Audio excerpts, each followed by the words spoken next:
Radio city podcast. Radio city podcast.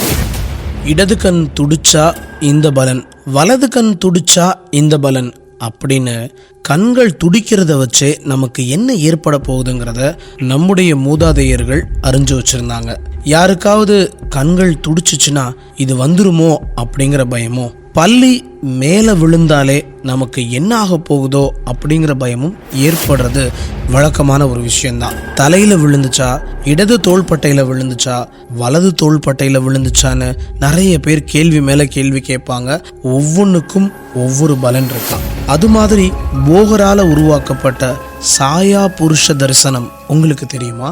Hi, நான் உங்க RJ John. நீங்க கேட்டுட்டு இருக்கிறது ரேடியோ சிட்டியின் Marmadesam podcast. Radio city podcast. Marmadesam.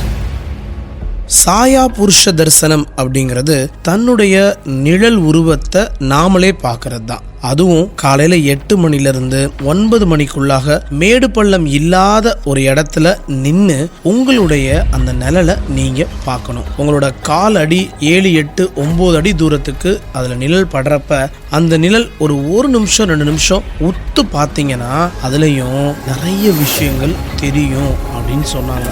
ரொம்ப சிம்பிள். அதை நீங்க உத்து பார்த்துட்டு கிட்டத்தட்ட ஒரு 1-2 நிமிஷம் பார்த்துட்டு மேல வானத்துல அப்படி பார்த்தீங்கன்னா உங்களுடைய உருவம் மேல தெரியணுமா. அது அந்த உருவம் கோல்டன் கலர்ல தெரிஞ்சிச்சுன்னா உங்களுக்கு செல்வம் உண்டாகும் அப்படின்னு போகர் சொல்லியிருக்கிறாரு. வெண்மையா தெரிஞ்சிச்சுன்னா உங்களுடைய ஆயுள் வளருமா, கருமையா தெரிஞ்சிச்சா வியாதிகள் வருமா. அதுலயும் குறிப்பிட்ட சில விஷயங்கள் இருந்தா 3 மாசத்துக்குள்ள 6 மாசத்துக்குள்ள மரணம் ஏற்படுறது நிச்சயம்னு சொல்றாங்க. 12 வருஷங்கள் இந்த சாயா புருஷ தரிசனத்தை ஒருத்தவங்க கண்டாங்கன்னா நம்மளோட நிழல் உருவம் எப்பயுமே நம்மள பின்தொடர்ந்து நிற்குமா. தூங்குறப்பையும், நடக்கிறப்பையும், உட்காந்துருக்கப்பையும், ஒருத்தவங்ககிட்ட பேசுறப்பையும் கூட இந்த நிழல் உருவம் நமக்கு எப்பயுமே சாதகமா இருக்குமா.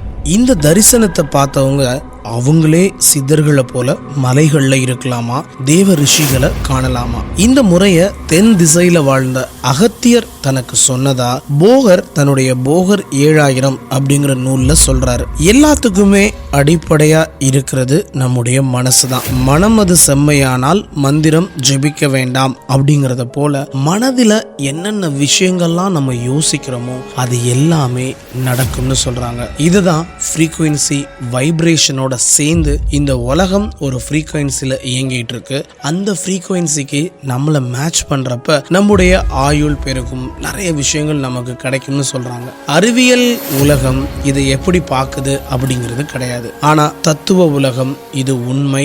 உங்களுடைய சூட்சம உடலுக்கும் உங்களுடைய ஆன்மாவுக்குமான ஒரு ட்ரீட்மெண்டா இது இருக்குன்னு சொல்றாங்க. ஆனா அதெல்லாம் கேட்கறதுக்கு அறிவியல் உலகம் தயாரா இல்லை. நீங்க என்ன நினைக்கிறீங்க? உங்களுக்கு இருக்கிறது ஒரே ஒரு உடல் தானா, இல்ல சூட்சம உடல்? நீங்க அதை உணர்ந்திருக்கிறீங்களா, இல்லைன்னா உங்களுடைய ஆன்மாவை என்னைக்காவது உணர்ந்திருக்கிறீங்களா? நீங்க கேட்டுட்டு இருக்கிறது ரேடியோ சிட்டியின் மர்மதேசம் பாட்காஸ்ட்.